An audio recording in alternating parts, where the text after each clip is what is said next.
As promised, this is my non-spoilery review of The Fault in Our Stars. I received it about a week after it came out because Barnes & Noble was lazy, and I got a red J scribble, which is really exciting.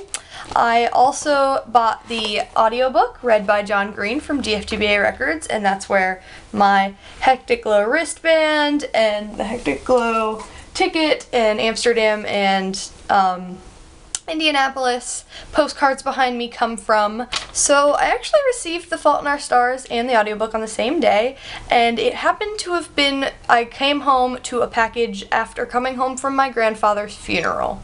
So it wasn't exactly the best of times for me to be reading a book about cancer because he just died of cancer, but I still locked myself in my room that afternoon and just read it straight. And so I kind of started crying on the first page. Part of that was incredible amounts of emotions from my grandfather, and part of that was the fact that I had talked to Esther a few times. I wasn't good friends with her. I don't want to give the impression that we talked every day or anything like that. It was only a few times, but I also followed her videos, and I just felt connected to her as a fellow teenage nerd fighter.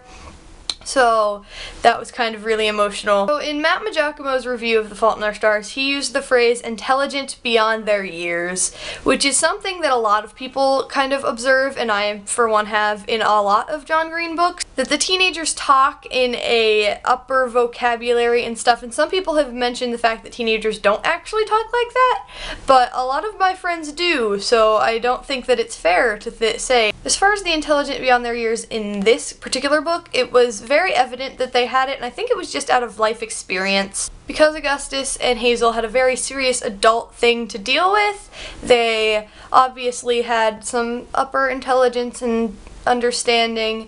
It's often said that teenagers think they're invincible, and because Augustus and Hazel knew that they weren't, they also dealt with it in a very funny way. They were also very witty about it and stuff, and they realized the kind of futility and fleeting of life, which was really, really cool.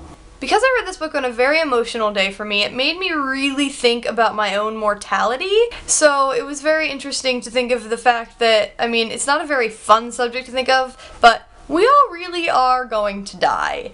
But the way that Augustus and Hazel dealt with it, it was something you can really learn from, I think.